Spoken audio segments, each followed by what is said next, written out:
Hello everyone, welcome to my channel. இது வந்து நம்மளோட ஓல்டு சேனல். அதாவது இதுக்கு முன்னாடி ஒரு சேனல் வச்சுருந்தேன், அதை டெர்மினேட் ஆகிடுச்சு. அதுலேருந்து ரெக்கவரி பண்ண வீடியோஸ்லாம் இதில் போட்டுட்ருக்கேன். இது ஒரு கோயிலுக்கு சமைச்ச வீடியோ தான். இந்த எஸ்எஸ்என் அப்படிங்கிற அந்த வாட்டர் மார்க்கை ரிமூவ் பண்ண முடியாது, அது நம்மளோடது தாங்கிறதுனால. So no problem. அந்த சேனலில் இருந்த வீடியோஸும் உங்களுக்கு இந்த சேனலில் அப்லோட் ஆகும். நானும் நிறைய புது வீடியோஸ் போடலான்னு இருக்கேன், கோயில் வீடியோஸோடு சேர்த்து. நீங்கள் இனிமேல் அதையும் பார்க்கலாம். இது நம்ம செய்கிறது காளான் பிரியாணி. வாங்க பார்க்கலாம். இதில் ஆயிலும் வெண்ணெயும் போட்டிருக்கோம். ஒரு சிலர் நெய் கூட ஊற்றுவாங்க, நாங்கள் வெண்ணெய் போட்டிருக்கோம். இப்போ பட்டை, லவங்கம், கசகசா, ஏலக்காய், பிரியாணி இலை, கடல் பாசி எல்லாம் போட போகிறோம். நீங்கள் நினைக்கலாம் கோயிலுக்கு எதுக்கு காளான் பிரியாணி செய்கிறீங்கன்னு. நாங்கள் காளான் பிரியாணி கோயிலுக்கு செய்ய மாட்டோம். கோயிலுக்கு செய்கிற மாதிரி தான் வெங்காயம் போட்டு செய்ய மாட்டோம். இந்த மாதிரி ஒரு சில விஷயங்கள், கீரை செய்ய மாட்டோம். அந்த மாதிரி ஒரு சில விஷயம் இருக்குது. அவங்க கஸ்டமர் கேட்டிருக்காங்க, அதனால் செஞ்சு தரோம். சக்கரை பொங்கல் நெய்வேத்தியத்துக்கு வச்சாச்சு. காளான் பிரியாணி வந்து மற்றவங்களுக்கு பிரசாதமாக, அன்னதானமாக கொடுக்கறதுக்காக செய்ய சொல்லியிருக்காங்க. சரி வாங்க சமையல் பார்க்கலாம். இப்போ வெங்காயம் போட்டாச்சு, வெங்காயம் வணங்கிடுச்சு. இப்போ தக்காளி, பச்சை மிளகா போட்டாச்சு, அதுவும் இப்போ வணங்கிட்டுருக்கு. இப்போ இதில் கொத்தமல்லி, புதினா போட்டுக்கலாம். இப்போ இஞ்சி பூண்டு பேஸ்ட் போட்டுக்கலாம்.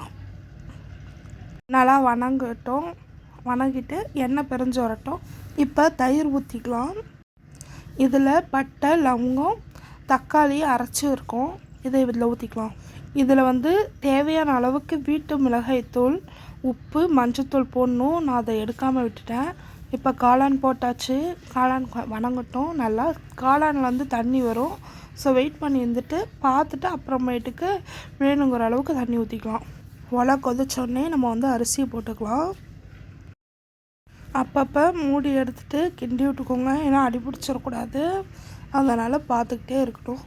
சாப்பாடு கொஞ்சம் வெந்து வர வரைக்கும் பிரச்சனை இல்லை. கொஞ்சம் வெந்து வந்ததுக்கப்புறமேட்டுக்கு நம்ம அப்பப்போ இந்த மாதிரி செக் பண்ணிக்கிட்டே இருக்கணும்.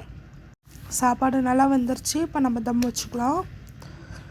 தம் வைக்கிறதுக்கு எல்லோரும் கறியை தான் பயன்படுத்துவாங்க. அதெல்லாம் ஓல்டு மெத்தட் ஆகிடுச்சு. நம்ம சிலிண்டரில் தான் செய்கிறோம்.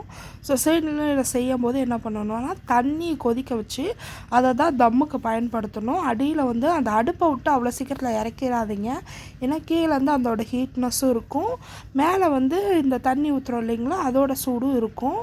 நான் இலையெல்லாம் போடணும். இப்போ எனக்கு திடீர்னு இந்த ஆர்டர் கொடுத்ததுனால எனக்கு இலையெல்லாம் கலெக்ட் பண்ண முடியல. இலையெல்லாம் போட்டு தம் வச்சுனா செம்மையாக வாசனையாக இருக்கும், கமன்னு. நம்ம தம் வச்சு இப்போ கிட்டத்தட்ட ஒரு அரை மணி நேரத்துக்கு மேலே ஆயிடுச்சு. பாருங்கள் சாப்பாடு எப்படி வந்திருக்குன்னு. நல்லா பொலப்பொலான்னு நல்லா இருக்குது. இப்போ வந்து அப்படியே ஒரு கலரி விட்டோம்னா மேலே இருக்க சாப்பாடு அடியிலையும், அடியில் இருக்க சாப்பாடு மேலேயும் போயிடும். அப்புறம் எடுத்து நம்ம வந்து பாத்திரத்தில் மாற்றி கொடுத்துக்கலாம். இந்த மாதிரி தட்டில் எடுத்து போட்டோம்னா சாப்பாடு உடையாமல் நல்லா வரும். அதுக்காக தான். ஏன் இது இப்படி வெள்ளையாக இருக்குன்னா, நாங்கள் கலர் பவுட்ரு எதுவும் போட மாட்டோம், அதனால தான் அப்படி இருக்குது. பவுனியில் போட்டாச்சு. இதை அவங்களுக்கு கொடுத்து அனுப்பிச்சிடலாம். அடுத்த வீடியோவில் பார்க்கலாம். பாய்.